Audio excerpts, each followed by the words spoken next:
So when we speak of compassion, I think it covers a whole range of fundamental human qualities. Altruistic love, which is kind of the fundamental aspect of it, from where compassion springs. Altruistic love is the wish that may all beings, without exception, find happiness and the causes of happiness. Now, when that meets with suffering, naturally that becomes the wish, may all beings be free from suffering and the causes of suffering.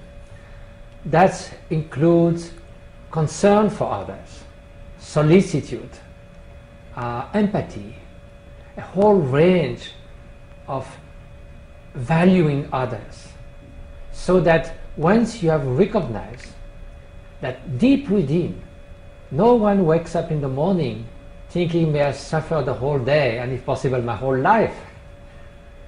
It doesn't take much of an imagination to transport yourself in anyone's mind and to find out that deep within as well, although they might be quite confused about the means to achieve happiness, but no one wants to suffer.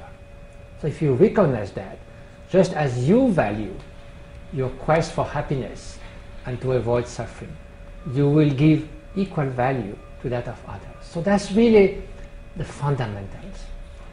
Now, why compassion, altruistic love, is more relevant than ever to our modern times? If we look at the challenges of our times, it's very hard to reconcile 3-time scale. The sort of fast pace of the economy, the mid-range of the quality of life, a career, a family, a lifetime, a generation, and the long term of the environment. No financier will invest in bonds that gives return in 150 years. You know? So, and conceptually and practically it's very hard. What is the only thing that can precisely reconcile that on a conceptual level and a practical level? It is compassion. If you have more consideration for others, you are not going to play a casino type investment with the resources of people whose it is life-saving. You'll have more consideration for them. If you have more consideration for others, you will do anything that is necessary to have better conditions at the workplace, in society, in family. You have more consideration for people who are in need. If you have more consideration for others, you will not sacrifice the very environment in which the future generation will live. So that's not only intellectually, but practically, that's the only way. So that's really not anymore a luxury, but a complete necessity in our times.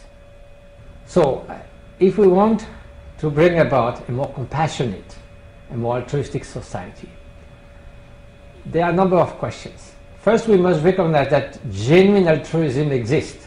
You know, surprisingly enough, this has been denied by some evolutionists, some philosophers, some psychologists, a lot of economists.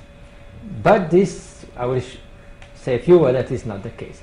And then, if it exists, how to cultivate it. If we can cultivate it, how to go from personal transformation to a change in society. So first of all, there's been a kind of dogma, you know, it says, scratch an altruist and the selfish will bleed. That means the idea that behind any altruistic action, there will be always some kind of selfish motivation. Now, scientists like Daniel Batson, 30 years of research, have shown that yes, authentic altruism exists. New economists like Ernst Fehr has shown that it is not true that altruism has nowhere to be in economics, that we cannot ignore that a lot of people behave in altruistic way. It has to be incorporated in economic systems. In evolution as well, it's not more just the selfish genes. People who study the evolution of cultures have shown that extended altruism that goes beyond your immediate relatives is possible, is conceivable from an evolutionary point of view. So all that confirms that yes, genuine altruism exists. This is very important, because why should we teach it to our children, compassion and altruism, if they are irreversibly selfish little brats? There's no way. It's like washing a piece of charcoal. It will never become gold. But if it is gold, even gold is fallen in the mud, you can polish it, you can make it bright again, and it's the nature of gold is always to be pure. So now, how to cultivate? Well, we all have experienced moments of unconditional love and compassion for a child, for someone whom we love. We know deep in our heart that it does exist for sure. But those are states of mind that comes and go. So how can we make it that it is much more always present in our mental landscape? That is the very purpose of mind training, what in the East we call meditation, contemplation. That means instead of having this unconditional love for a few moments, just as we exercise our body to jog or ride on the bicycle half an hour a day, or we learn how to play the piano or play chess or all kinds of skills, we will just nurture, maintain, nourish, revive that strong feeling of unconditional love that we feel for someone who is very dear in our mind for half an hour, for 1 hour, for more than that, every day. And then gradually, that's how we will change. That's how it's going to become not just a second nature, but our true nature. All contemplatives have found that if they do that over months and years, yes, for sure, the potential that we all have for those skills is going to be increasingly magnified. Neuroscience, since 20 years, has shown that what we call neuroplasticity, the brain changes if you expose yourself to a kind of training. So therefore, personal transformation is possible. Now, how to extend that? Because it's not enough just that 1 or 2 persons are compassionate. I mean, the world is in the state it is now. Well, biologically, we are equipped to care especially for those who are related to us, our dear ones. How to extend that? By 2 ways. First, recognizing that altruistic love and compassion are win-win situations. It's the best way to flourish in your life, and of course you will be perceived as someone beneficial in society. Also, it is attuned to reality. Just as much as the vain pursuit of selfish happiness is bound to fail, because we are not autonomous separate entity. Altruism and compassion is attuned to the interdependent nature of all beings. So if you do cultivate it, naturally you can extend to others.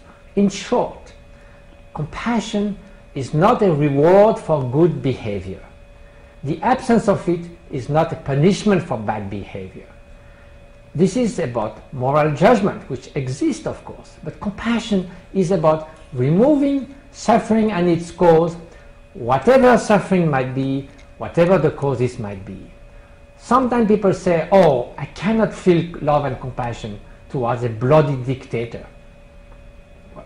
But here we are not asking ourselves to like a dictator, to say, oh, just here's the ticket for the Bahamas, just go have a nice holiday. It's not that. What does that mean to have compassion for a bloody dictator?